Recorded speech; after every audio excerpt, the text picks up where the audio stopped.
quelque chose que j'ai remarqué, permettez-moi de dire. On a 71 églises aujourd'hui. Et j'aime bien, parce qu'à chaque fois que je reviens à Cergy, d'ailleurs, tous les mois de janvier, j'ai remarqué que maintenant le Saint-Esprit me met. C'était pas prévu. C'est hier à 20h, 21h que on a décidé de changer, de shifter avec le pasteur Mateta. Je n'avais pas prévu de venir. J'ai prévu de venir le vendredi. Et puis, maintenant, j'ai demandé au Seigneur qu'est-ce qu'il voulait que je dise. Parce que tu ne peux pas parler tant que Dieu ne parle pas. Ouais. Tu peux essayer, mais s'il ne parle pas, il n'y a rien qui sortira. Et je sentais de plus en plus parce que j'ai prié plus de 4 heures, plus 3 heures, plus 2 heures. Ça fait combien? 4 plus 3 plus 2, ça fait 9 heures. En 24 heures, j'ai prié plus de 9 heures. Et je n'entendais pas ce que Dieu voulait que je dise à Boissy. Et puis j'ai commencé à me dire, Seigneur, est-ce que tu veux que je parle à Boissy? Et puis à un moment donné, j'ai eu la conviction que ce n'est pas à Boissy que je devais parler, c'était ici.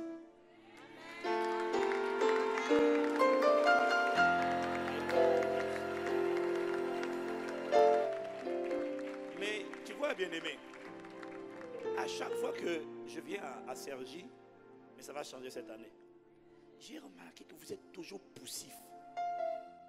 Tu sais, en Afrique, on a des trucs qu'on appelle les pousse-pousse. Qui connaît les pousse-pousse? Vous ne connaissez pas les pousse-pousse?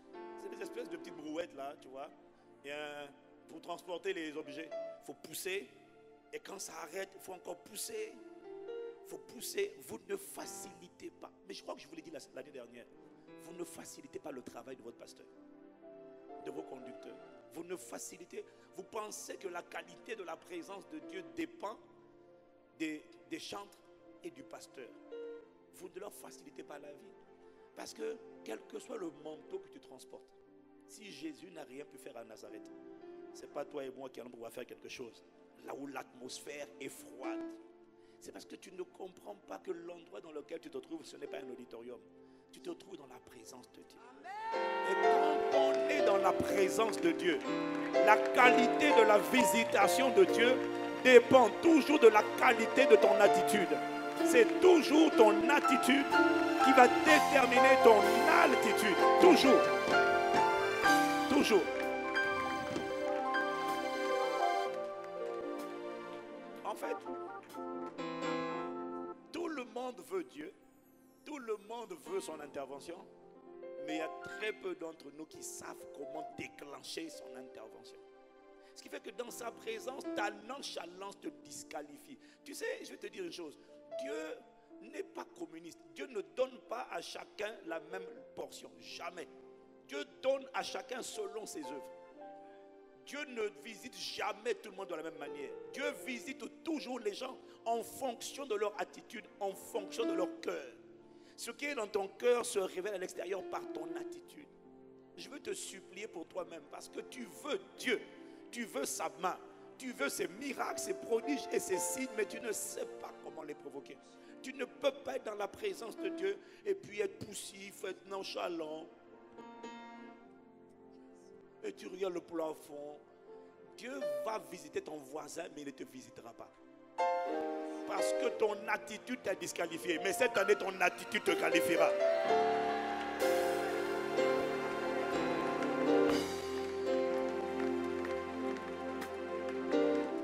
Vous devez apprendre, Impact Centre Chrétien Cergy, à provoquer la présence de Dieu. Dieu ne vient pas parce que tu es en train de parler. Dieu ne vient pas parce que tu es en train de chanter. Dieu vient parce qu'il trouve une attitude. Il trouve un cœur enthousiaste. Il trouve un cœur qui décide d'honorer le Saint-Esprit. Il trouve des cœurs assoiffés. Il trouve des cœurs qui gémissent. Il trouve des cœurs qui languissent. Il trouve des cœurs des désespérés comme Anne. Il trouve des embrasés comme Bartimée. Il trouve des hommes et des femmes qui sont conscients. Je ne suis pas dans une salle. Je suis dans la présence de Dieu. Oh, je te prie, accorde-moi la grâce de t'offrir, Seigneur, le parfum de louange qui t'est dû, un sacrifice de louange, le fruit de lèvres qui confesse ton nom. Que ma langue ce matin soit comme la plume d'un habile écrivain et que de tout mon être, une mélodie de louange et de gratitude jaillisse du plus profond de mon être en l'honneur de mon roi, en l'honneur de mon Rédempteur. Donne-nous ce cœur.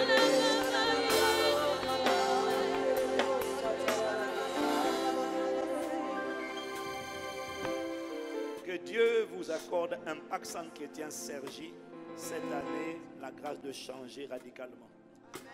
Dieu veut visiter, Dieu veut habiter au milieu de son peuple.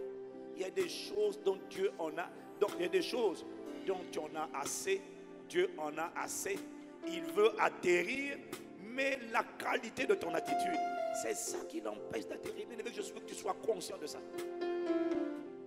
Il y a une dimension de miraculeux de visitation que tu ne verras pas tant que tu n'as pas créé l'atmosphère. Dieu ne vient pas parce que tu pries, Dieu vient parce que tu as créé l'atmosphère pour qu'il vienne. J'ai dit Dieu vient parce que tu as créé l'atmosphère. Si tu ne me crois pas, demande à Paul et Silas. Il n'est pas venu parce qu'ils étaient en prison. Il est venu parce que dans la prison, ils ont créé l'atmosphère qui lui permettait. À un moment donné, Dieu a dit non. Il a dit c'est trop. L'atmosphère dans cette prison. Parce que Dieu siège au milieu. Dieu siège au milieu de plus que des chants. Parce qu'il a dit, ce peuple m'honore des lèvres, mais son cœur est éloigné de moi. Donc ce n'est pas le fait que tu chantes qui l'attire. Ça commence par un cœur assoiffé. Ça commence par un cœur désireux. Bien-aimé, Dieu ne fait pas de favoritisme. La présence qui m'accompagne est la présence qui doit t'accompagner en 2019. L'intensité de la présence qui m'accompagne. Je te garantis qu'il y a une présence qui m'accompagne partout où je vais. Dieu veut que cette même présence t'accompagne et elle va t'accompagner parce que tu vas ajuster ton attitude en 2019. Dieu ne regarde pas à nos titres. Dieu n'en a rien à faire du titre. Que tu sois apôtre, docteur, prophète, Dieu regarde au cœur. Et il doit avoir un cœur assoiffé. Il doit avoir un cœur embrasé. Il ne doit pas avoir un cœur nonchalant. Seigneur, aide-nous. Mais cette année, Seigneur, tu vas nous aider. Tu vas nous aider, Saint-Esprit. Oh, oh, oh. Victoire dans le nom de Jésus. Victoire dans le nom de Jésus. Oh, oh, oh, oh, oh. Victoire dans le nom. Victoire dans le nom de Jésus. Victoire de ta volonté. Victoire dans le nom de Jésus. Victoire de tes projets de paix. Oh, oh, oh. Père, cette année. Oh, oh, oh. Victoire sur l'incrédulité. Victoire sur la nonchalance. Victoire dans le nom de Jésus. Victoire sur la tiédeur. Oh, oh, oh. Victoire par le sang. Oh, oh, oh. Victoire par le sang. Victoire par le sang de Jésus. Victoire par le sang. Victoire par le sang de Jésus. Victoire par le sang. Victoire par le sang de Jésus. Victoire par le sang. Victoire par le sang de Jésus. Victoire par le sang. Victoire par le sang de Jésus. Oh, victoire par le sang. Victoire par le sang de Jésus. Victoire par le sang. Victoire par le sang de Jésus. Victoire du Saint-Esprit. Victoire par le sang de Jésus. Victoire de ton cœur en nous. Victoire par le sang de Jésus. Victoire de tes desseins. Victoire par le sang de Jésus. Victoire de ta volonté. Victoire par le sang de Jésus. Oh, victoire, victoire. Victoire par le sang de Jésus. Cette année 2019. Victoire par le sang de Jésus.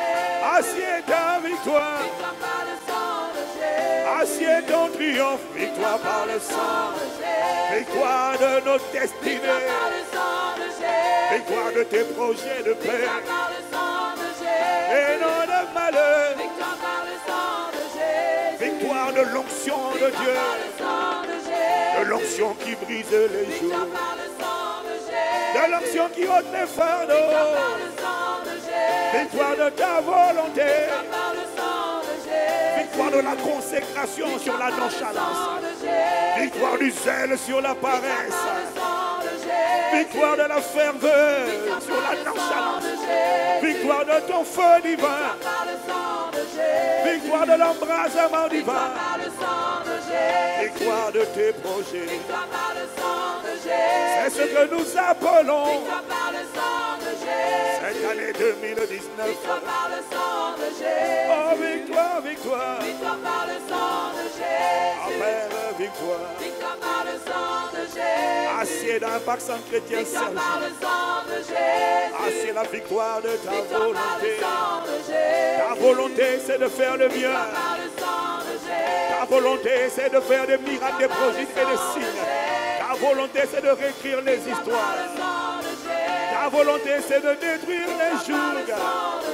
Ta volonté, c'est de détruire les œuvres du diable. Ta volonté, c'est de voir Christ formé.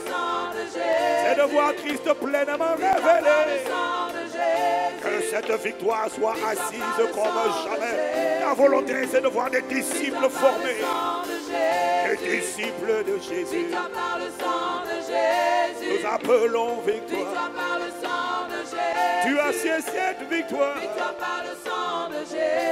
Victoire, victoire par le sang de Jésus. Victoire par le sang de Jésus. Victoire par le sang de Jésus. Victoire par le sang de Jésus.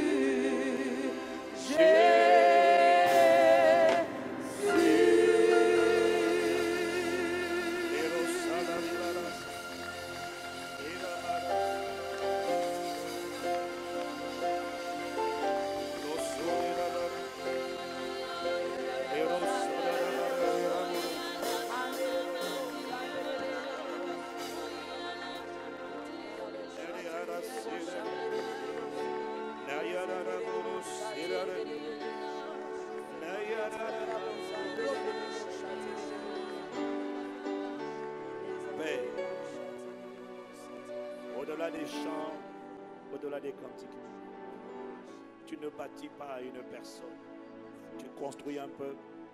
Ta volonté, ce n'est pas de voir un pasteur transporter ta présence. Ta volonté, c'est de voir ton peuple transporter ta présence. Chacun d'entre nous, dans l'environnement où il est établi, transportant la glorieuse présence de Dieu. Et le secret de cela, bien-aimé, c'est d'abord un cœur d'adorateur véritable. Un cœur assoiffé. Un cœur comme le cœur de David. Un cœur qui s'humilie. Un cœur qui honore sa présence. Un cœur qui a soif de lui. Un cœur qui soupire après lui. Dieu ne se manifeste pas là où il est toléré. Dieu se manifeste là où il est désiré. J'ai dit, Dieu ne se manifeste pas là où on le tolère. Dieu se manifeste là où on le désire. Voilà pourquoi tu peux prier, mais ce n'est pas ça qui déclenche son intervention. Ce n'est pas suffisant de prier. Parce que bien aimé, j'ai découvert qu'on peut prier sans la soif. On peut prêcher sans la soif. On peut faire les choses, mais sans la soif. Ah, réveille les assoiffés comme Anne. Réveille les déterminés comme Bartimée. Réveille les hommes et les femmes qui ne se conforment pas à la religiosité ou aux traditions. Réveille les hommes et les femmes qui ne subissent pas leurs sentiments, leurs émotions. Réveille les hommes et les femmes qui ont décidé que leur vie t'honorera, que tu seras visible, glorifié, que ta présence sera palpable. Seigneur, en 2019, ta présence sera constatée. En 2019, ta présence escortera une personne qui a décidé de s'ajuster. Parce que, bien-aimé, Dieu en a assez de voir Satan faire sa publicité dans l'église. Dieu en a assez de voir Satan qui a l'air intouchable. Dieu en a assez qu'on parle de maladies, qu'on parle des jougs, des infirmités, des blocages, des échecs. Dieu en a assez que dans sa maison, Satan sème la peur, la terreur, le carnage. Dieu cherche des véhicules, des médiums, des médias de communication, d'expression. Dieu cherche des vases, des récipients à travers lesquels il faudra pouvoir fermer la bouche du serpent, réduire à néant celui qu'on appelait le grand dragon. Dieu cherche des vases. Dieu cherche des véhicules à travers lesquels il va pouvoir manifester ses desseins. Il va pouvoir fermer la bouche du serpent. Il va pouvoir réduire à néant les œuvres du diable. Mais il a besoin, il cherche. J'en ai assez de qu'on parle toujours de cancer, de maladie, de blocage, d'échec. Et toi aussi tu en as assez. Le problème c'est que tu ne lui prêtes pas, tu ne lui donnes pas totalement ton être entier, afin qu'à travers toi il se manifeste. Aucun homme, aucun pasteur ne sera suffisant, bien-aimé. Je ne peux pas rentrer dans ta famille, c'est trop loin, je ne les connais pas. Mais toi, tu les connais. Je ne peux pas rentrer dans ton école, mais Dieu t'a mis dans ton école. Je ne peux pas rentrer dans ton entreprise, mais Dieu t'a établi là-bas parce que Dieu voulait à travers toi, se révéler et faire de toi un panneau de signalisation de la gloire de Dieu, un signe, un prodige, un distributeur de paquets divins. Bien-aimé, Dieu cherche des hommes, Dieu cherche des vases. Mais Dieu ne se manifeste pas là où il est toléré. Voilà pourquoi à Nazareth il n'a rien fait. Parce qu'à Nazareth il était toléré. Ça c'est dans Marc au chapitre 6. Mais lorsque tu vas plus loin, je crois que c'est dans le chapitre 6, lorsque tu vas vers le verset 52, il est arrivé à Génézareth et là il n'était plus toléré, il était désiré. Les gens étaient enthousiastes. Parce qu'ils savaient que lorsque Dieu arrivait dans la place, normalement quand il arrive, bien aimé, les choses doivent changer. Quand il vient dans ta vie, les choses doivent changer. Si ça ne change pas, ça veut dire qu'il y a quelque chose qui n'est pas à sa place. Ce n'est pas Dieu qui n'est pas à sa place. C'est un cœur qui n'est pas en bon endroit. C'est un cœur qui n'a pas les bonnes dispositions. Lorsque Jésus vient dans ta vie par le Saint-Esprit et que ta vie n'est pas soulevée, déménagée, ça veut dire que Dieu n'arrive pas à faire ce qu'il devait faire, comme à Nazareth, il n'a pas réussi à faire. Mais en 2019, trouvons-nous, Père, ces vases à travers lesquels tu vas pouvoir enfin faire ce que tu voulais faire. Faire le bien et détruire les œuvres du diable. Jésus-Christ est un spécialiste en démolition et en destruction des œuvres du diable. Mais tu ne peux plus laisser en 2019 tes émotions, tes sentiments, tes traditions te dire non. Moi j'adore Jésus, moi tu sais je suis toujours les bras croisés. Oh tu sais moi j'ai l'habitude de ne rien dire. Moi j'ai l'attitude d'être un indifférent. J'ai l'habitude d'être comme ça. Non, dans ma religion nous on fait rien. On est nonchalant. Non mon ami. Dieu regarde le cœur. Et il a besoin d'un cœur assoiffé. Il a besoin d'un cœur de véritable adorateur. Tu ne peux pas te satisfaire de ce que cette présence accompagne ton pasteur. Non, tu dois dire non Seigneur, tu ne fais pas de favoritisme. Seigneur, la manière dont tu l'accompagnes, tu veux aussi m'accompagner. La manière dont tu l'habites, tu veux aussi m'habiter. Alors accorde-moi la grâce de prendre les mêmes dispositions de cœur, d'adopter le même caractère, la même humilité, la même soif, la même ferveur, le même cœur d'un enfant. Oh, le même cœur d'humilité. Père, je te prie. C'est ce que Dieu veut faire avec toi. Il bâtit une armée. Il y a des gens que je ne peux pas toucher. Mais toi, tu peux les toucher. Et Dieu veut te disposer. Il veut passer par toi. Il veut agir en toi. Il veut agir à travers toi. Mais décide, bien-aimé, d'avoir une attitude différente. Décide d'avoir une attitude différente. N'attends jamais que les chantres te conduisent dans la présence de Dieu. Tu dois venir conscient de la présence de Dieu. Que les chants soient inspirés ou pas inspirés, je ne réponds pas à leur louange. Je réponds à la présence de Dieu. Qu'ils soient connectés ou pas connectés, que les modérateurs soient connectés ou pas connectés, ce n'est pas mon problème. Je réponds à la présence de Dieu. Je réponds à la parole de Dieu. Dès que je viens, j'ai déjà les mains levées, le cœur désireux. Alors ce qui va se produire lorsque Dieu trouve en moi ce genre de cœur, c'est que les chantres et le pasteur, les modérateurs n'auront plus besoin de pousser. Mais parce qu'à travers toi et ton voisin, Dieu aura trouvé des cœurs dans lesquels il aura déjà atterri. Alors lorsque deux s'assembleront en son nom, des assoiffés qui connectent en son nom, l'atmosphère sera différente. Satan que toi et moi nous voulons chasser sera chassé parce que Dieu aura trouvé une armée qui a compris le secret. Le secret, c'est une présence. Elle ne peut pas être là et rien ne se passe. Si cette présence est là, rien ne se passe. Ça veut dire qu'elle ne se manifeste pas. Si elle ne se manifeste pas, ça veut dire qu'elle n'est pas honorée. Et il ne se manifeste pas là où il n'est pas désiré. Non, il a besoin du regard de cœur. Fais de moi un instrument d'adoration. Je lève les mains en ton nom. Fais de moi un instrument d'adoration. Je lève les mains en ton nom. En 2019, Abba Père, fais de moi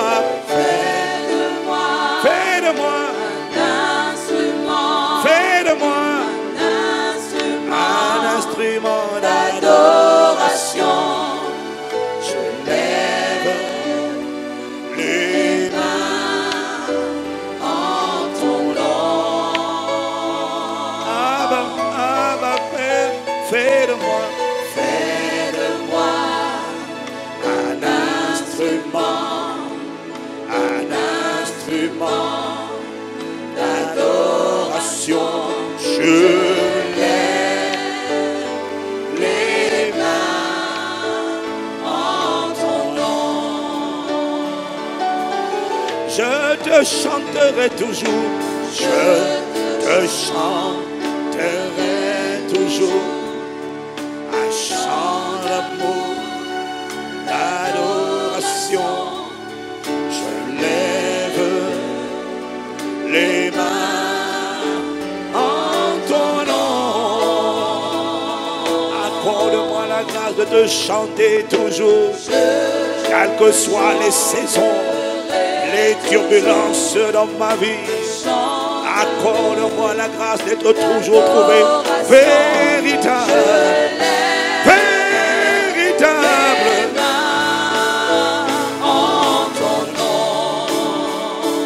Je te chanterai toujours. Je te chanterai toujours un chant d'amour et d'adoration. Je lève les mains en ton nom. Accorde-moi la grâce en tout temps de proclamer, de te chanter un chant d'amour, un chant d'adoration. Père, je lève les mains en ton nom. Je lève les mains, je lève les mains, je lève les mains.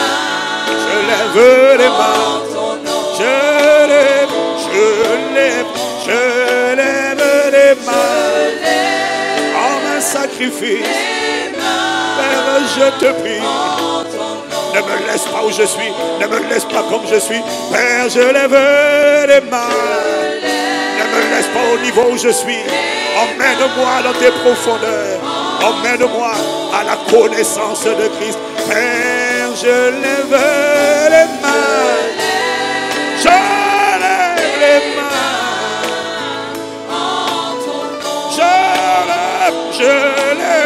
Je lève les mains.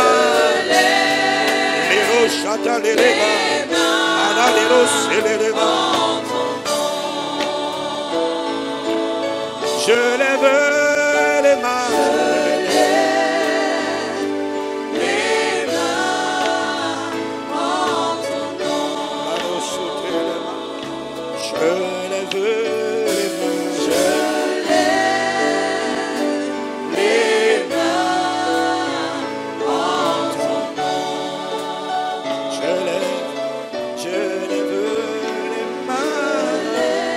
Je lève lève les mains.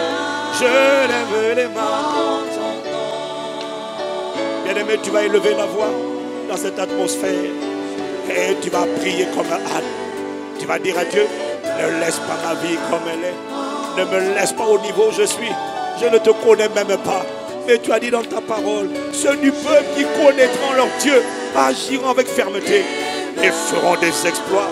Tu veux faire des exploits, mais tu ne connais pas Dieu. Alors tu vas dire à Dieu, accorde-moi la grâce de te connaître. Accorde-moi la grâce de t'aimer. Oh, ne me laisse pas où je suis. Là où je suis, c'est la misère. Là où je suis, c'est la nonchalance. Là où je suis, c'est la lourdeur. Là où je suis, ce n'est pas là où je dois être. Il y a plus que ça. Il y a plus profond. Il y a plus grand. Il y a plus glorieux, Père. Est-ce que, bien-aimé, est-ce que tu m'entends? Tu vas élever la voix. Laisse sortir la soif. Laisse sortir les soupirs. Laisse sortir des gémissements. Laisse sortir des supplications. Laisse sortir des prières. Ne me laisse pas où je suis. Ne me laisse pas comme je suis. Je suis en train de te donner le secret qui permet d'aller toujours plus loin. Je suis en train de te confier le secret qui permet d'aller de gloire en gloire, de dimension en dimension, de progrès en progrès, d'éclat en éclat. C'est la soif qui fait la différence. Alors élève la voix, bien-aimé. Est-ce que tu es en train de prier? Je lève les mains. Élève la voix et prie, bien-aimé. Élève la voix et supplie, soupire, gémis. Je lève les mains. Je lève les mains. Je lève les mains.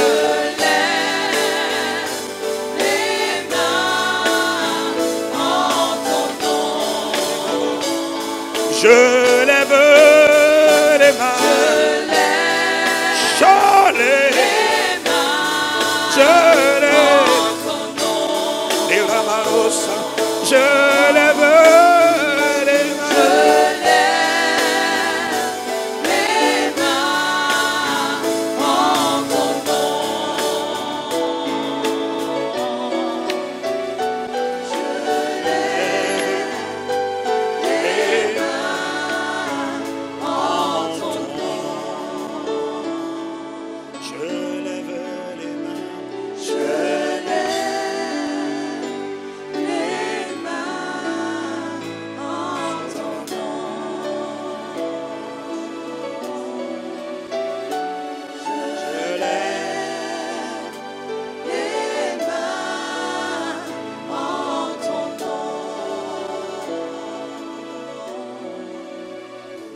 pas par les demandes.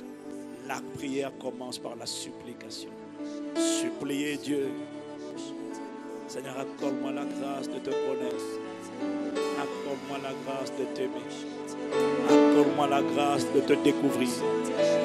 Accorde-moi la grâce de te voir.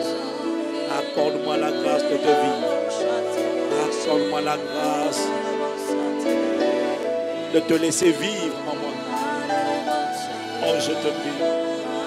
Ne me laisse pas où je suis. Ne me laisse pas comme je suis. Je te prie. Je te prie. Il est une chose que je désire ardemment. Je demande toi. Je demande le Saint-Esprit. La connaissance du Saint-Esprit. L'intimité du Saint-Esprit. Le cœur du Saint-Esprit. Les pensées du Saint-Esprit. Les désirs du Saint-Esprit, la soif du Saint-Esprit, la ferveur du Saint-Esprit, l'humilité du Saint-Esprit, la joie du Saint-Esprit, la ferveur du Saint-Esprit. Grave en moi le cœur, grave en moi les fardeaux, grave en moi la vision du Saint-Esprit, grave en moi le sel du Saint-Esprit. La sainteté du Saint-Esprit. Père, je te prie. Du Saint-Esprit. Père, je te prie. Du Saint-Esprit. Père, je te prie. Du Saint-Esprit. Père, je te prie. Du Saint-Esprit. Je lève les mains en ton nom. Je lève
Déverse dans les cœurs de chaque individu une soif de toi sans précédent.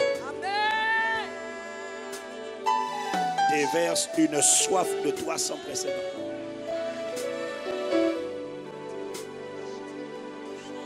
Sans la soif, Dieu ne se déverse pas.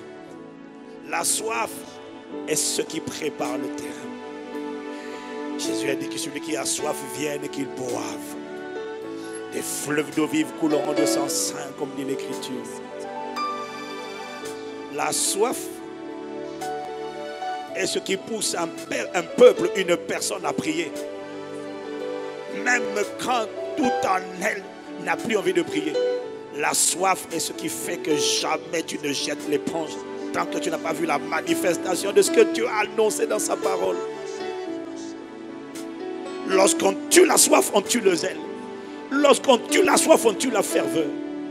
Lorsque Satan éteint la soif, il éteint l'élan, il éteint l'impulsion, il éteint la propulsion. Lorsqu'il tue la soif, c'est comme quand on tue le moteur, on casse le moteur. Il n'y a plus de risque que ta vie avance. C'est la soif qui te fait triompher de tout ce qui te limitait. C'est la soif qui te fait prier, prier, prier, prier. Tant que Dieu n'a pas répondu, tu continues de prier. Que le Seigneur déverse dans ton cœur un niveau de soif sans précédent, jamais atteint au nom de Jésus. La prière sans la soif fait de toi une créature religieuse. La prière sans la soif fait de toi une personne totalement inoffensive. Parce que s'il y a la prière, il n'y a pas la soif, il n'y a pas l'impulsion. La soif est ce qui donne à ta vie un turbo spirituel. Que ce turbo soit constaté en toi cette année au nom de Jésus. Aïe, aïe, aïe, aïe. Tu ne peux pas déterminer. Tu vois, une personne qui a soif, le combat qu'elle est en train de mener aujourd'hui, ce n'est qu'une question de temps. Ce combat ne peut pas dominer une personne. Aïe, aïe. Les catarabos. C'est la soif qui est exigée lorsqu'on note dans la dimension du frapper. Continuez de frapper. Cherchez. Continuez de chercher. Frapper. Continuez de frapper. Ça veut dire quoi? Continuez d'implorer. Continuez de plaider. Continuez de proclamer. Continuez d'appeler Dieu. Nuit et jour. Nuit et jour. Nuit et jour. Nuit et jour. Qu'est-ce qui permet de faire ça? C'est la soif, bien-aimé. Tu ne peux pas crier à Dieu nuit et jour si tu n'es pas un assoiffé. C'est la soif. Tant que ce n'est pas la parole de Dieu faite chair. C'est la soif qui crée de toi, qui fait de toi un perpétuel insatisfait. Et Dieu aime les gens qui ne sont pas satisfaits. Parce que je vais te dire un secret avec Dieu. Il a toujours plus que ce que tu as vu. J'ai dit, il a toujours beaucoup plus que ce que tu as vu. Les petits miracles, les petits bienfaits que tu as expérimentés ne sont rien comparés à ce que Dieu a encore en réserve. Mais c'est la soif qui te permet d'aller dans les réserves de Dieu. Et faire sortir de Dieu ce qu'il n'avait même pas prévu de te donner.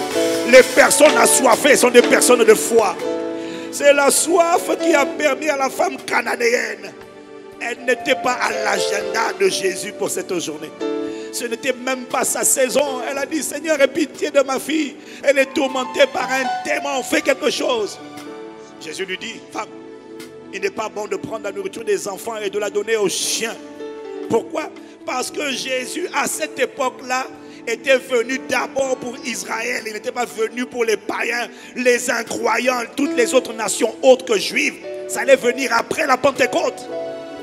Leur temps n'était pas venu. Les païens, c'était à partir de la Pentecôte. Cette femme a réussi à voir la Pentecôte, ce qui était réservé pour après la Pentecôte. Comment elle a fait? La soif.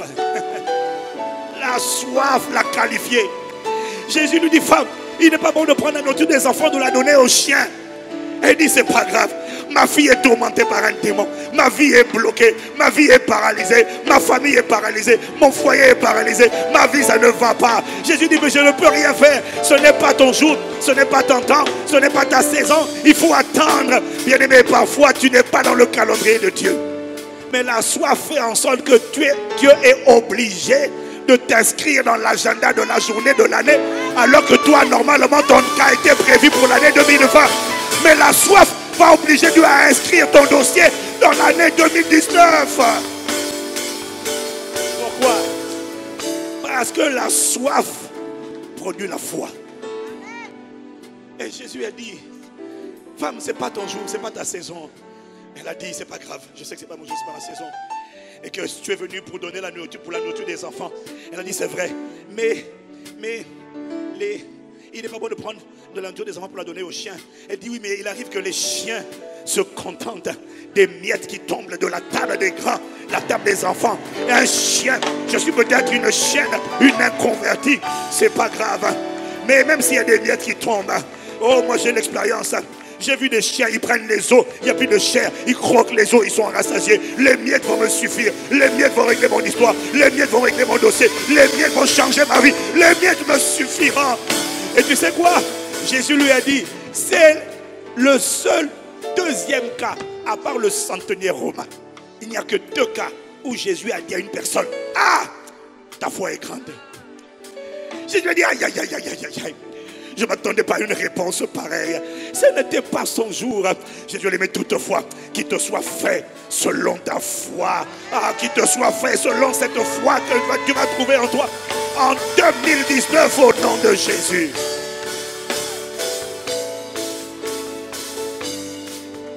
Hey, réveille dans le cœur de ce peuple, de cette assemblée, un niveau de soif de toi sans précédent.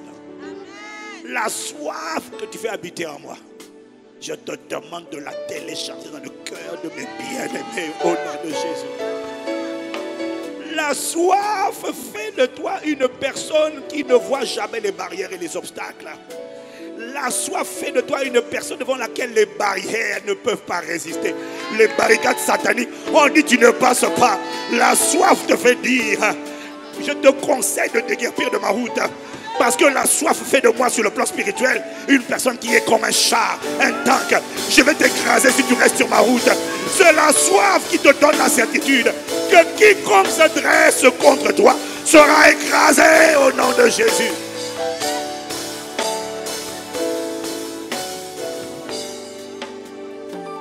Si Dieu doit imprimer quelque chose dans ton cœur, c'est la soif de lui. C'est la soif qui va te pousser à l'aimer. C'est la soif qui te rend intenable face au péché. Le péché ne peut pas dominer une personne assoiffée. Elle va toujours s'en sortir. Il va toujours échapper comme l'oiseau du filet de l'oiseleur. La soif, c'est la clé numéro 1. C'est mon secret numéro 1. Tu peux prier, aller à l'église, mais on a soif. La soif, c'est le secret de ceux qui écrivent l'histoire.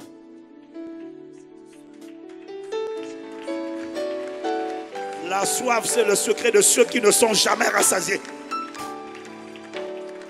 Quel que soit ce qu'ils ont vu de Dieu. Tu crois que tu as tout vu? Tu vois, l'année 2018, pour nous, a fini avec un niveau, une dimension d'apothéose que je n'avais jamais vu depuis ma nouvelle conversion, depuis ma nouvelle naissance. Je n'avais jamais vu ce que j'ai vu en fin 2018. Je savais que Dieu guérissait, que Dieu délivrait. Dis Amen.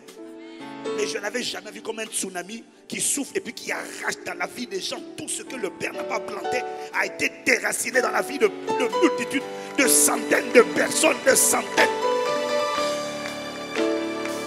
Les témoignages continuent encore d'affluer parce que le Saint-Esprit m'a dit de dire que les livraisons de colis sont toujours en cours.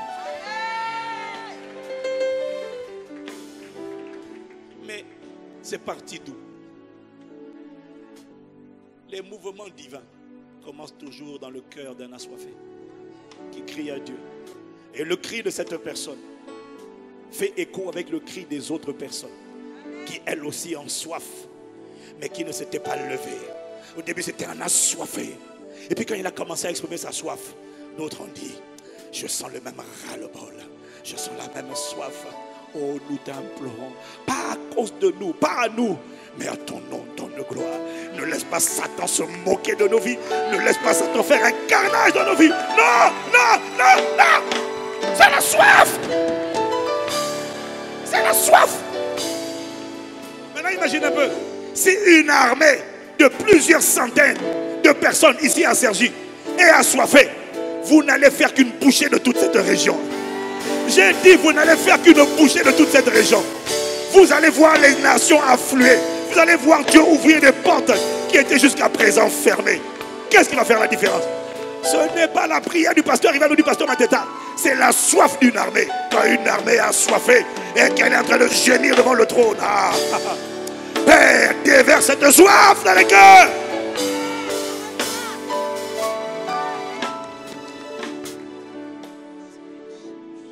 Sans la soif, tu vas rester religieux, tu vas prier, ton voisin va prier, vous serez tous les deux frustrés et après vous allez accuser l'église.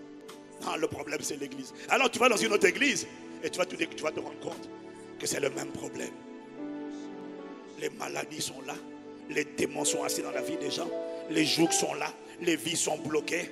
Alors maintenant, tu vas faire des voyages. Tu vas aller en Afrique du Sud, tu vas aller au Nigeria, tu vas aller dans tel pays, tu vas aller dans tel pays. Tu vas aller chercher ce qui est juste à côté de toi.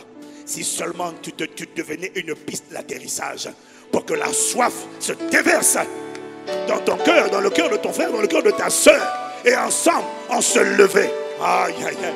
Bien aimé, ce que j'ai vu en fin 2018 m'a démontré, m'a convaincu que ce n'est pas une question de lieu, ce n'est pas une question d'endroit, c'est une question de soif. Et que lorsqu'un peuple se met ensemble, tout devient possible.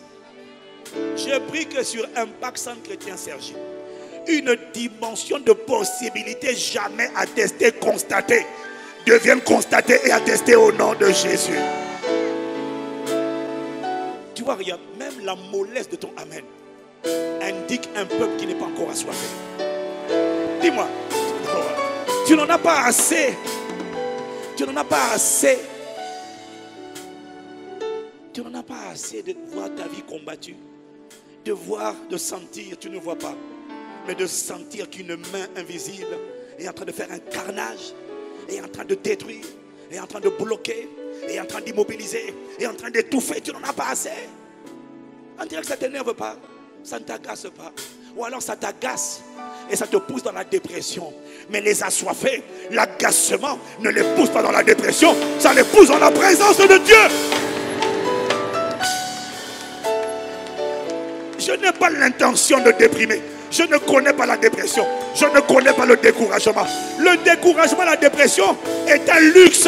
Est un luxe pour les gens qui ne sont pas assoiffés de Dieu. Tu ne peux pas être assoiffé de Dieu et être déprimé ou découragé. Jamais, non. Le ras-le-bol ne m'emmène pas à baisser les bras. Le ras-le-bol m'emmène à aller fléchir les genoux. Dire à Dieu, ce n'est pas ça la vie que tu as annoncée. Ce n'est pas ça mon héritage. Ce n'est pas ça la dimension à laquelle je vais opérer. Ma vie est là, mais ce n'est pas là qu'elle s'arrêtera. Ma vie ne va pas s'arrêter là, non. Peut-être pour les autres, parce qu'ils sont déjà abattus. Mais non. Tant que je n'ai pas vu ta parole faite chair, tant que je n'ai pas vu ce que tu as dit se confirmer, je ne cesserai pas de dire, Père, je sais que tu es capable. Je crois en ta capacité. Je crois en ta fidélité. Je crois en ta parole. Je crois en ta bonté. Non, ce n'est pas ça que tu as annoncé. Cette maladie n'est pas pour la mort. Cette situation n'est pas pour la confusion. Non. Je crois que tu es la résurrection et la vie. Je crois que quiconque croit en toi vivra même s'il meurt. Je crois que tu es la résurrection et la vie. Je crois, Seigneur, que tu es la manne cachée. Je crois que tu es le pain de vie. Je crois que tu es le rémunérateur de ceux qui te cherchent. Je crois que tu es le Dieu de la distinction. Je crois que tu es le Dieu de la différence. Je crois à ce que tu as annoncé. Tu as dit l'heure vient, elle est venue. C'est le jour où tu auras compassion, où on verra la différence entre le juste et le méchant, entre celui qui te sert et celui qui ne te sert pas. Je crois que la saison est venue pour qu'on voit la différence entre celui qui te sert et celui qui ne te sert pas. Et je crois que tu vas faire de moi un panneau de signalisation. Aïe, aïe, aïe, aïe, aïe. Je crois que tu ne fais pas de favoritisme. Je crois que tu es bon. Je crois que tu es miséricordieux. Je crois que tu es juste. Il n'y a pas de raison que tu guérisses les uns sans me guérir. Il n'y a pas de raison que tu libères les uns sans me libérer moi. C'est ta volonté de me guérir. Je crois que tu es un père. Je crois que tu es amour. Je crois que moi aussi je suis dans ton agenda.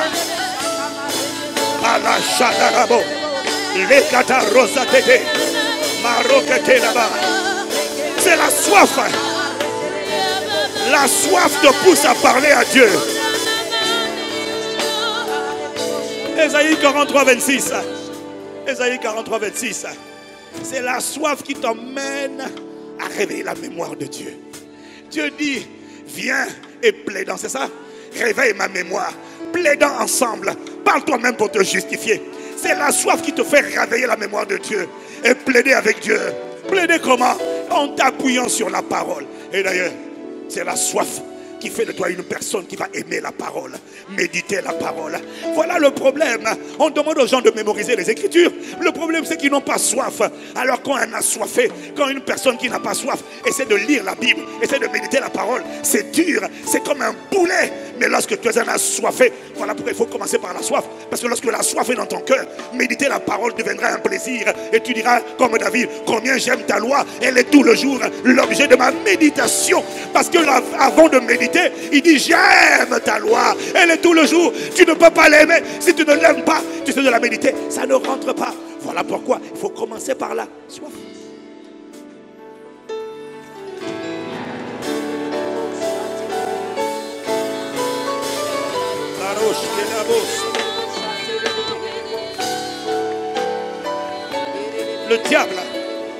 Le diable est malin.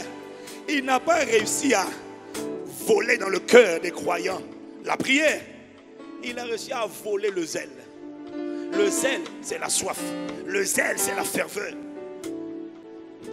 Tu vas à l'église, mais tu n'as pas soif. Il n'a pas réussi à t'empêcher d'aller à l'église. Il a réussi à t'empêcher d'avoir soif.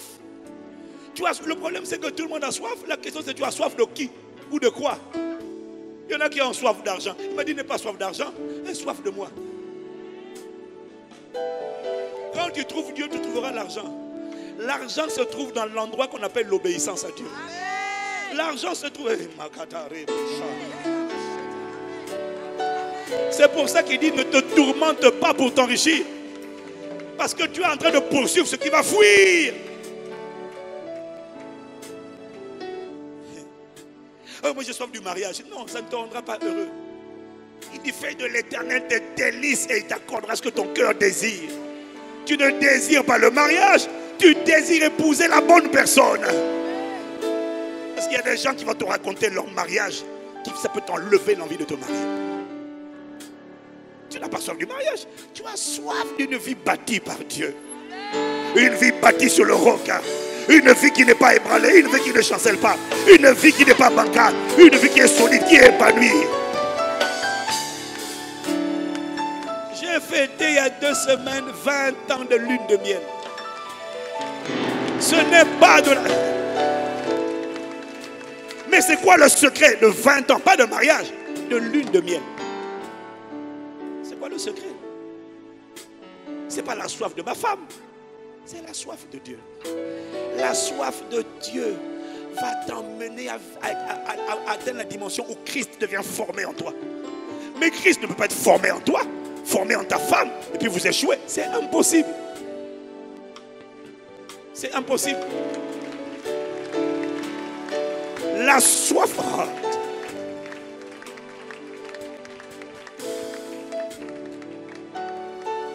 La soif de Dieu. C'est l'ingrédient manquant. La plupart des chrétiens. Tu pries mais tu n'as pas soif. Tu vas à l'église mais tu n'as pas soif. Tu ouvres la Bible, c'est un poulet. C'est parce que tu ne commences pas par demander. Accorde-moi la grâce de t'aimer. Il n'attend pas de toi la perfection. La soif va balayer tous les péchés qui essaient de te retenir. La soif. Mais qui n'a pas été consacré à Mami Wata? J'ai été consacré à la sirène des eaux. À ma naissance, jumeaux. Là où je suis né, on consacre les jumeaux à l'esprit des eaux. Consacré à la sirène. Toutes les nuits, tu fais des rêves impurs. Je connais. Mais ce n'est pas la nouvelle naissance qui m'a sauvé. C'est la soif. La soif me faisait me réveiller et dire, esprit des eaux, tu perds ton temps avec moi. Je ne figurerai pas dans le catalogue des gens que tu as disqualifiés. Non, jamais. Ma vie glorifiera Jésus. Je ressemblerai à mon grand frère. Non, je ne finirai pas dans la liste des impudiques, des pasteurs voleurs, des pasteurs adultères. Et à l'époque, je n'étais pas pasteur, j'étais frère rival. Je ne finirai pas dans la liste des frères que tu as réussi à emmener à coucher en dehors du mariage. Tu vas chercher mon nom dans ta liste.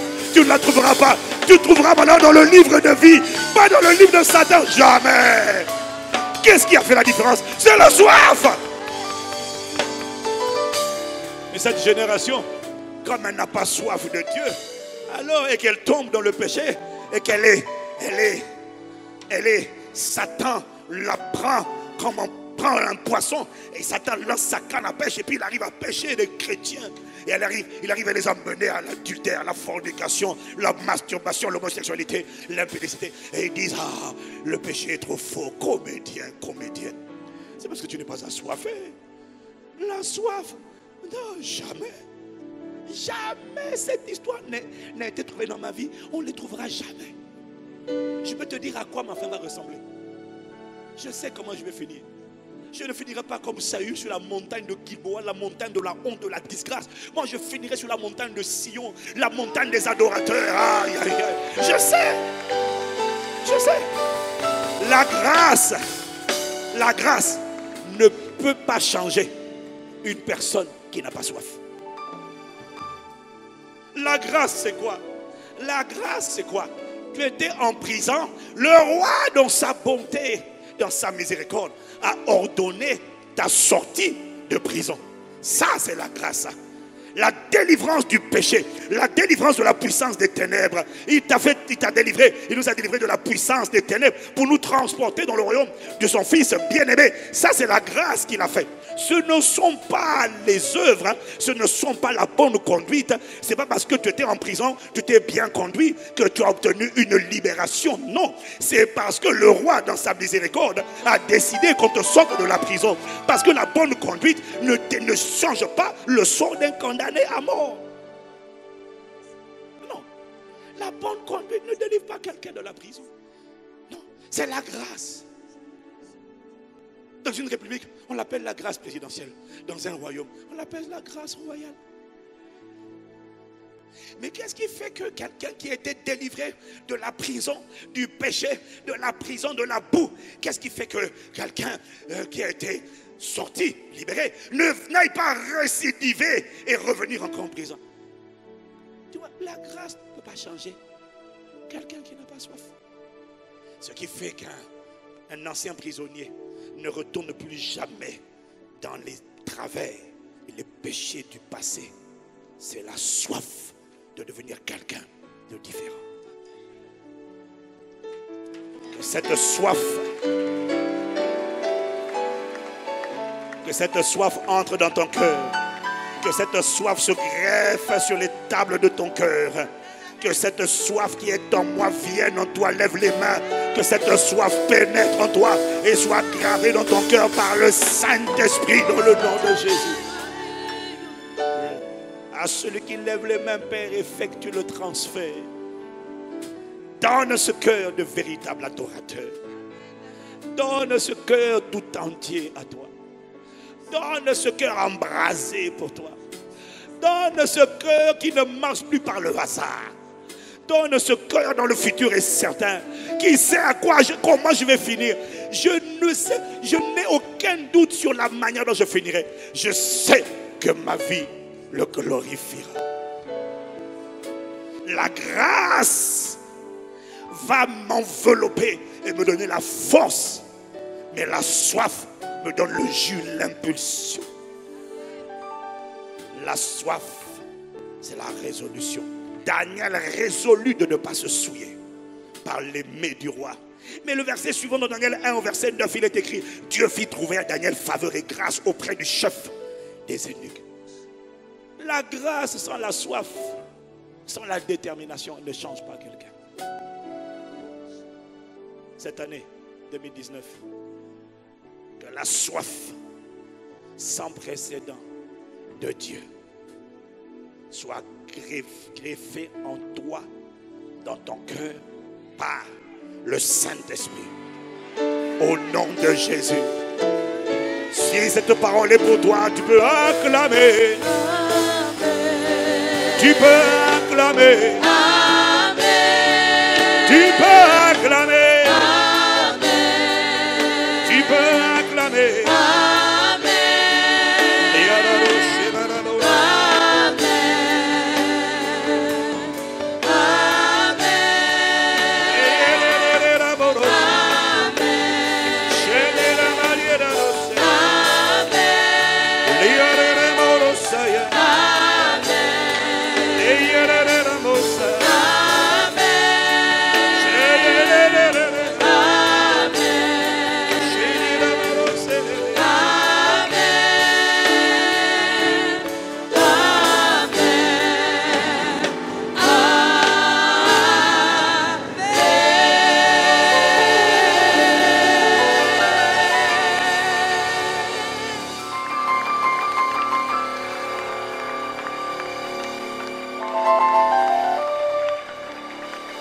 Il y a 3 personnes, je reçois.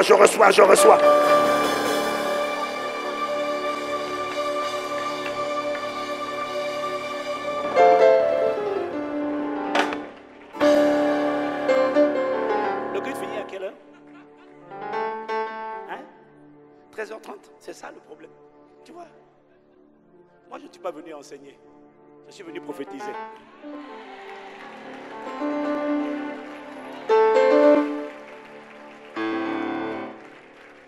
Et la direction du premier culte n'a rien à voir avec la direction du deuxième culte. Donc tu vas prendre la somme du premier et la somme du deuxième. Et les sommes des deux t'habillent comme un vêtement au nom de Jésus.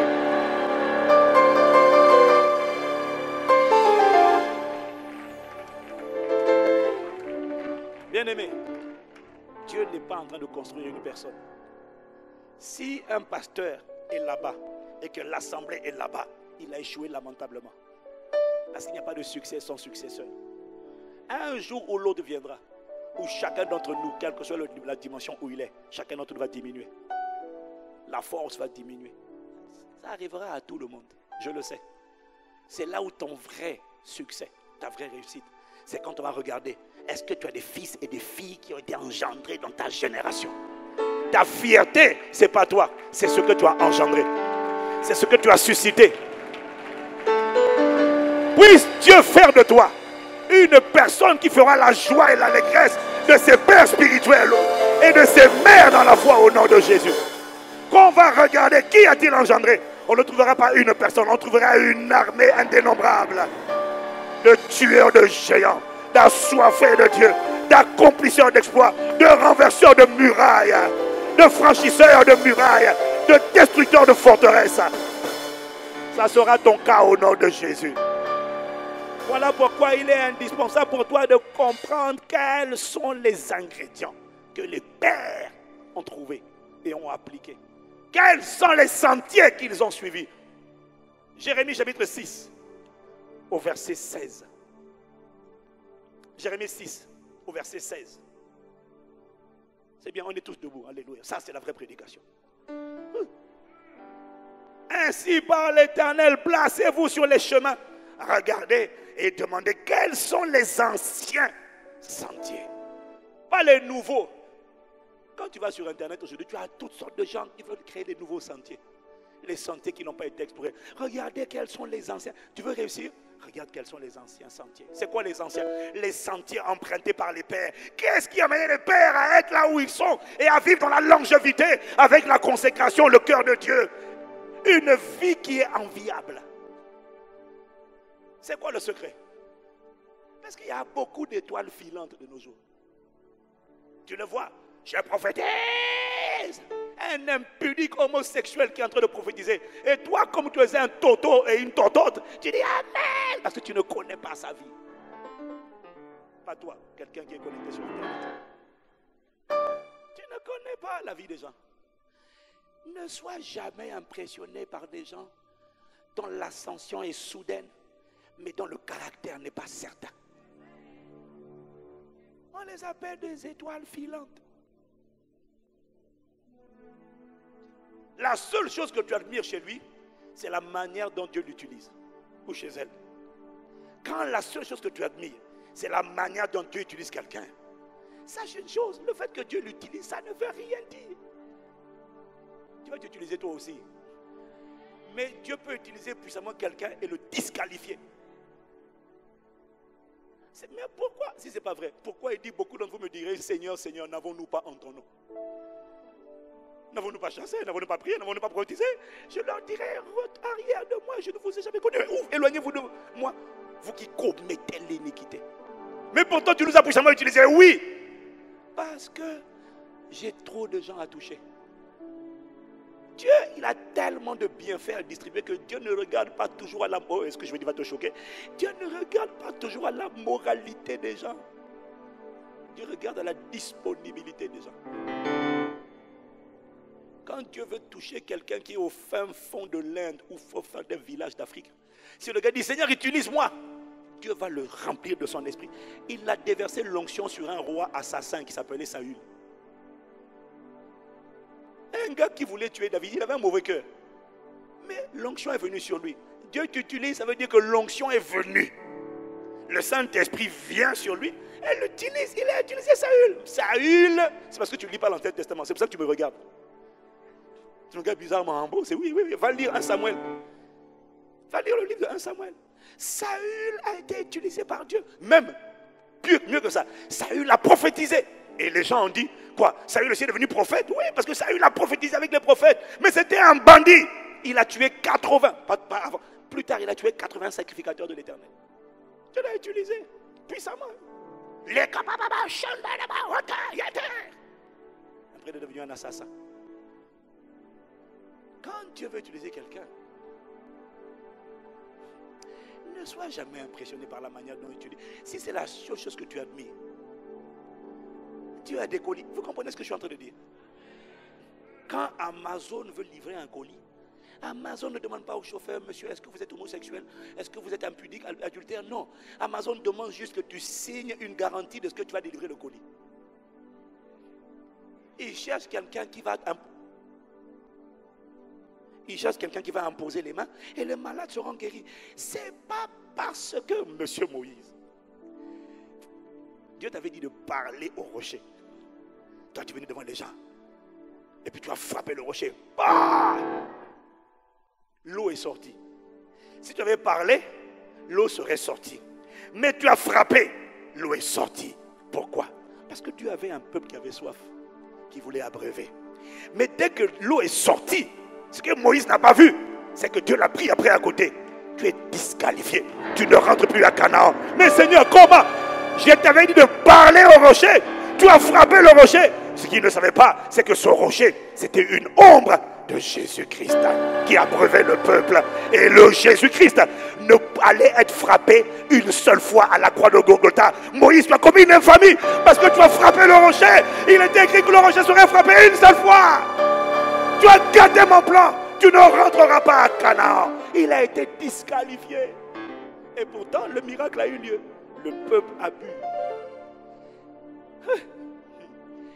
Ne sois jamais admiratif, impressionné par la manière dont Dieu utilise quelqu'un. Si tu dois admirer, admire le cœur, la consécration, l'adoration, l'humilité, la sainteté, la douceur, l'intégrité, la loyauté. Admire le caractère. Parce que c'est ça qui va te qualifier pour entrer dans l'éternité avec le passeport de Dieu. Je n'ai pas entendu ton amen. Je n'ai pas entendu ton amen. C'est quoi les anciens sentiers? Ce sont les sentiers que les pères ont suivis.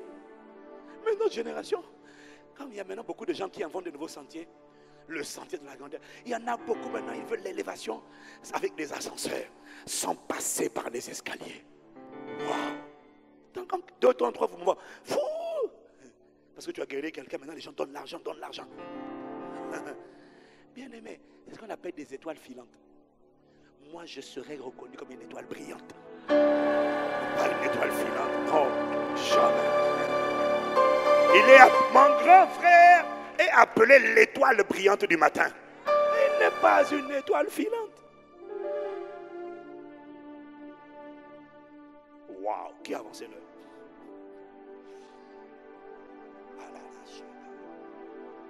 Je suis venu juste parler. Si tu veux que je vienne conduire la prière vendredi, il ne faut pas venir m'emmener des gens qui sont froids comme des glaçons. Il faut m'emmener des gens qui ont soif de Dieu.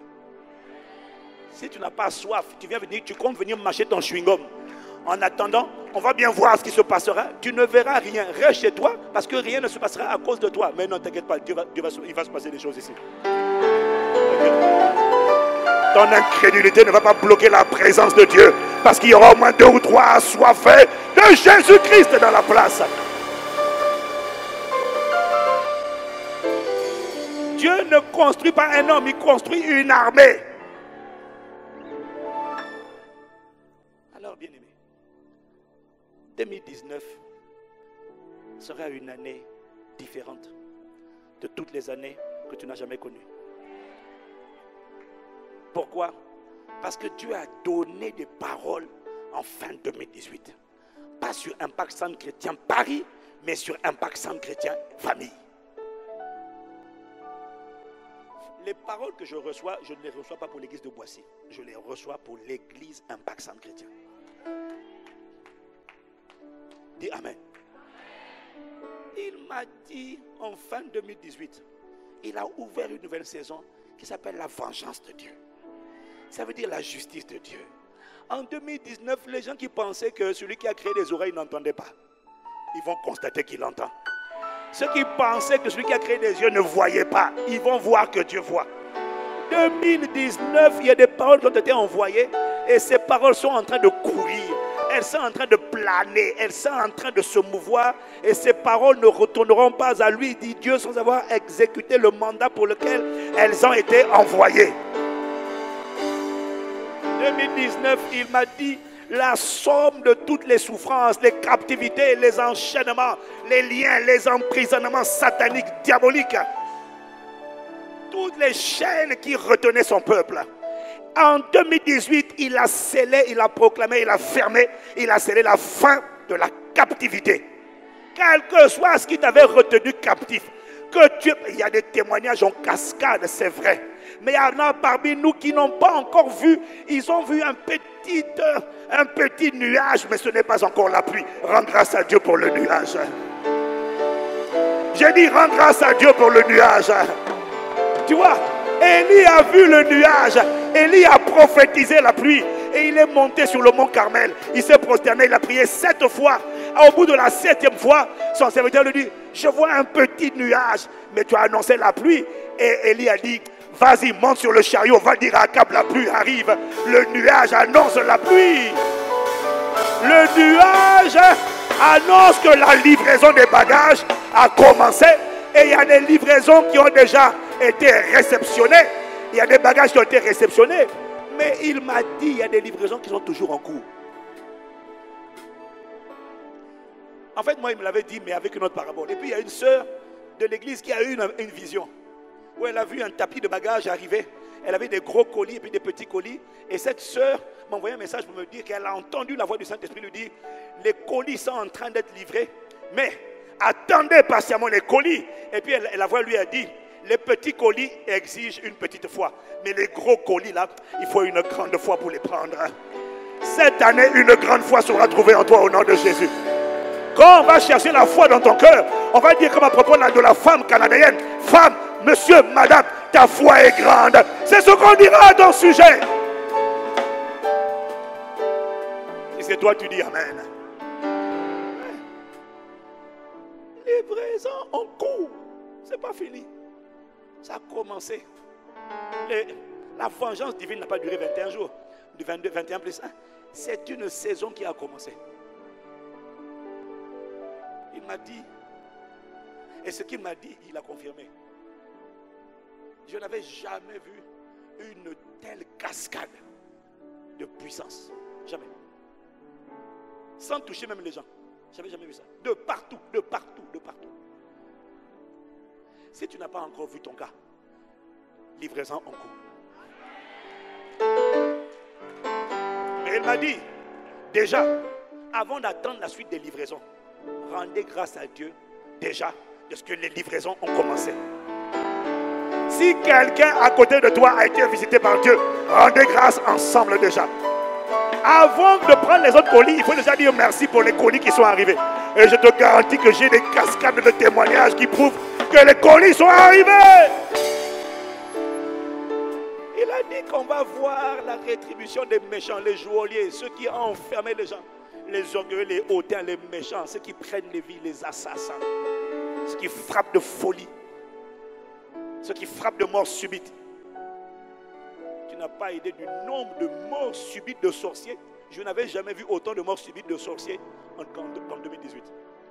J'avais dit avant le dimanche, dernier dimanche, celui qui ne rend pas les âmes, celui qui appelle la mort et dit je vais continuer d'appeler la mort que tu as appelée, c'est toi qui vas mourir à sa place. Toute personne que Dieu a placée sous mon autorité apostolique et pastorale, quiconque appelait la mort sur lui, va voir la mort se retourner contre lui. Et ils ont commencé à tomber les uns après les autres. On m'appelle tout. Mon oncle vient de mourir. Ah bon? Qu'est-ce qu'il avait? C'était un grand sorcier. Ok, on n'a pas appelé la mort sur lui. On n'a pas appelé la mort. On a dit quiconque. La justice, c'est quoi? Le malheur que tu appelles contre autrui, ce malheur-là retombe sur ta tête. C'est tout. Donc tu as intérêt, depuis qu'on est rentré en 2019, tu as intérêt à faire attention à ton frère, à ta soeur. Tu as intérêt à faire attention à tes pasteurs. Nous sommes rentrés en 2019 chargés de paroles. Il y a des paroles qui me revêtent, qui m'accompagnent. À cause de ces paroles-là, je suis quelqu'un de dangereux. Ce n'est pas moi. Jésus a dit, si quelqu'un écoute ma parole, ne le met pas en pratique, Jésus a dit, ce n'est pas moi qui le juge. Il a dit, ce qui juge, ce n'est pas moi, c'est la parole que j'ai annoncée. Est-ce que tu es conscient d'abord d'être rentré? Le problème, c'est que la plupart ne sont pas conscients. Dieu a déjà parlé sur 2019. Il a dit le dernier jour, tu te rappelles? Tu te rappelles? Si tu as fait le 21, toutes les paroles dont tu as besoin ont été proclamées. Il a scellé Psaume 89 à partir du verset 21. J'ai trouvé qui? Ah, j'ai trouvé qui? Il a trouvé qui? Ok, ça te regarde. Il a trouvé Ivan alors. Il dit, mais c'est toi qui l'as trouvé. C'est toi. Il dit, je l'ai oint de mon huile sainte. Ma main le soutiendra. Mon bras le fortifiera. C'est-à-dire qu'en 2019, sa main me soutient, son bras me fortifie. Je ne serai pas faible. Il a dit, ensuite il a dit quoi? Il a dit, l'ennemi ne le surprendra pas. Donc, quel que soit ce que tu me dis. Et moi, les gens, depuis il y a eu tellement de morts de sorciers dans toutes les familles. Hein. Donc maintenant, les sorciers sont furieux après Castanou. Donc, toutes les visions comme annonce, on voit des gens armés venir te chercher, tout ça là. Ils avaient qu'à chercher encore. Et ils ne me trouveront pas. Et ils ne me surprendront pas. Il n'y a personne qui me surprendra. Mon fondement, c'est la parole de Dieu. Si ton fondement, c'est le songe que ton frère ou ta soeur ou un prophète a fait, ça veut dire que ton fondement, ce n'est pas la parole de Dieu. Ton fondement, ce n'est que la parole. Tu sais, quand tu fais attention aux gens qui ont des songes, hein, qui te racontent toujours leurs songes. Je t'ai vu en train de mourir. Et là, tu te lèves le matin. Il y a un esprit de mort. Il reste calme. Il a dit, l'ennemi ne le surprendra pas. Donc, je dis qu'il n'y a personne qui me surprend, qui me surprendra. Ceux qui voulaient me surprendre seront surpris. Ceux qui voulaient me piéger seront piégés. Mais quand je suis en train de parler à la régie, je suis sur le verset 22. Tu peux aller au verset 22 sans attendre que je te dise de mettre le verset 22, mon ami. C'est ce qu'on appelle l'anticipation prophétique. Tout ce qu'on fait ici est prophétique. On suit la direction de l'esprit. L'esprit parle, on parle. Je n'ai pas entendu toi-même. Dieu a dit, l'ennemi ne le surprendra pas. Le méchant ne le primera point. Ton oppression est terminée. Dieu a sifflé la fin de la partie, c'est terminé. Maintenant, je vais te dire, il y a toujours, quand Dieu sifflait le jubilé, on n'avait plus le droit de retenir un prisonnier au temps du jubilé. Celui qui résistait et qui essayait de garder un prisonnier enchaîné, alors que le sifflet de Dieu, la trompette avait ordonné la libération des prisonniers, cette personne s'est exposée à la colère immédiate de Dieu lui-même. Et à son jugement. Quand Dieu a sifflé la fin, celui qui essaie de faire les prolongations va rencontrer la colère de Dieu. Il va rencontrer la fureur de Dieu. Je n'ai pas entendu toi-même. Mais tu vois, le Saint-Esprit m'a dit, il y a beaucoup de paroles qui ont été libérées.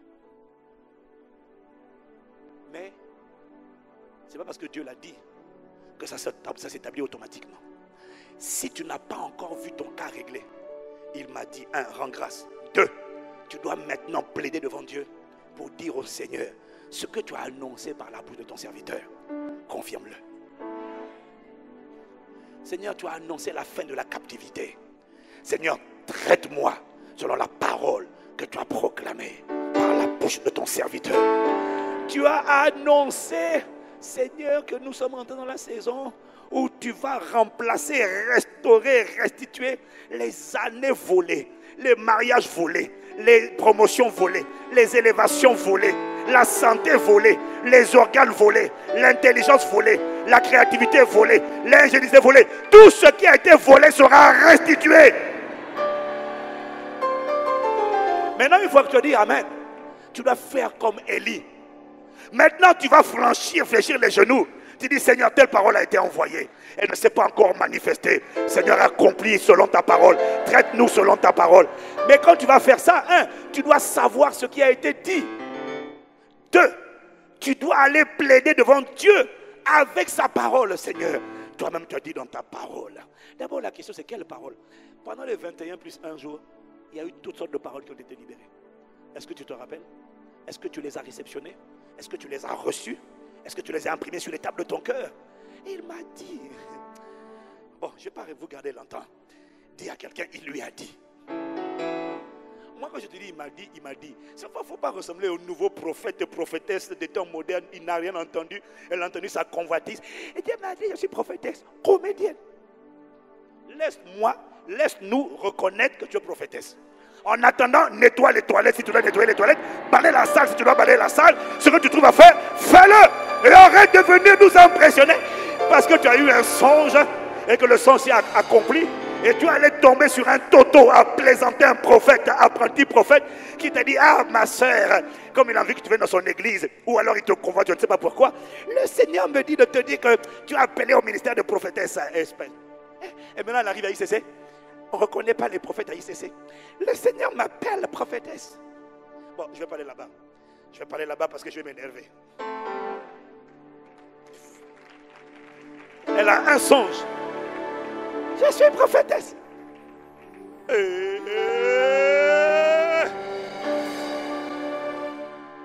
suis prophétesse. Tu ne connais même pas les Écritures. Tu ne connais même pas la Bible. Tu ne sais même pas référer Dieu. Écoute-moi, toute prophétie qui ne prend pas appui sur la parole de Dieu, c'est une opinion humaine. C'est une parole humaine. Une prophétie qui vient de Dieu s'appuie toujours sur les Écritures. Et aujourd'hui, je vois le Seigneur t'élever. Il voit le Seigneur t'élever. Amen, amen. Il t'élève. Amen, amen. Mais c'est quoi la parole qui accompagne le il t'élève? Quelle est la parole biblique sur laquelle il s'appuie? Il n'y a pas de parole, ce n'est pas de Dieu. Dieu prend toujours appui sur sa parole. Il prend toujours appui sur l'écrit pour envoyer l'esprit. Ah, laisse tomber. Dis amen seulement et puis on avance. Internet a donné accès. Hein? C'est terrible. Hein? Tout le monde maintenant crée sa tribune. Et toi, tu suis quelqu'un là. Prophète, tu ne connais pas les Écritures. Tu ne sais pas encourager, tu ne sais pas exhorter. Tout ce que tu sais faire, c'est vendre des promesses. Il m'a dit de te dire que vraiment, on te combat beaucoup, hein, mais il est avec toi. Ok, on s'appuie sur quoi là? On est sur quoi?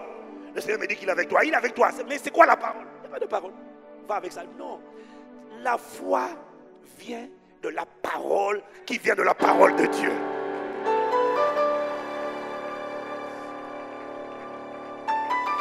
Bref, je ne vais pas te garder longtemps. Le Seigneur m'a dit de te dire que en 2019, il a libéré beaucoup de paroles dans tous les domaines de ta vie. Mais qu'est-ce qu'il a dit? Tu dois te rappeler de ce qu'il a dit. Et tu dois faire comme les chrétiens de Béret. Ce n'est pas parce que Dieu a dit une chose qu'elle s'accomplit automatiquement. Il faut aller devant Dieu. Ésaïe 43, verset 26. Viens, réveille ma mémoire.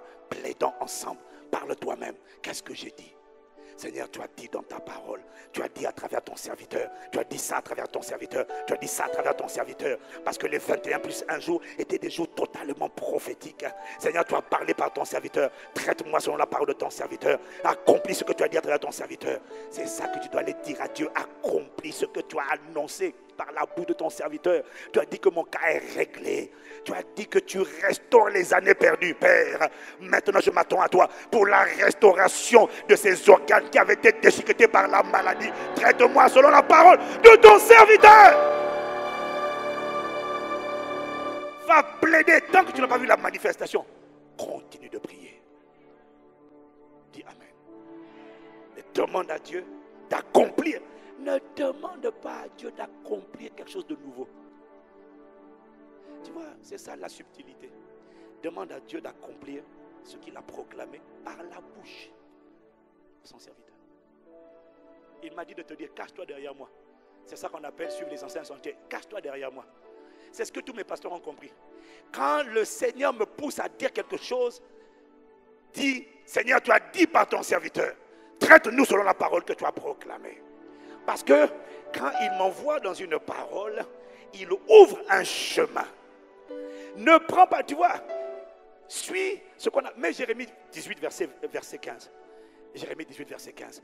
Dis à quelqu'un, suis les sentiers frayés. Ça veut dire les sentiers qui ont déjà été ouverts, qui ont déjà été débroussaillés. Ne suis pas tes propres sentiers. Regarde, cependant mon peuple m'a oublié. Il offre de l'encens à des idoles. Il a été conduit à chanceler dans ses voies. Ouais, oui, vas-y. Mon peuple a été conduit à quitter les anciens sentiers pour suivre des sentiers, des chemins non frayés. Voilà le piège. Lorsque le peuple suit des chemins qui n'ont pas été effrayés. Toutes les paroles ont été proclamées contre toutes les formes de maladie, toutes les formes d'infirmité, toutes les formes de tourment, d'affliction démoniaque. Et si tu n'as pas encore vu la guérison, la délivrance, la manifestation, tu dis la livraison est en cours. Seigneur, tu ne m'as pas oublié. Seigneur, tu as dit par la bouche de ton serviteur, quand l'Éternel ramena les captifs de Sion, Somme 126, au verset 1, nous étions comme ceux qui font un rêve. Seigneur, la dimension que je vais connaître, c'est la dimension où l'on est comme un rêve, où il faut me pincer pour me dire, mais est-ce que c'est vraiment? Tant que ce n'est pas cette dimension-là qui rend ma joie parfaite, Seigneur, confirme la parole de ton serviteur. Tu as parlé par ton serviteur, tu as dit que ça ressemblera à un rêve. Ma vie, mon cas ressemblera à un rêve. Parce que tu vas accomplir la parole de ton serviteur. Dieu ne fera rien de plus qu'il n'a déjà annoncé. Je n'ai pas entendu toi-même.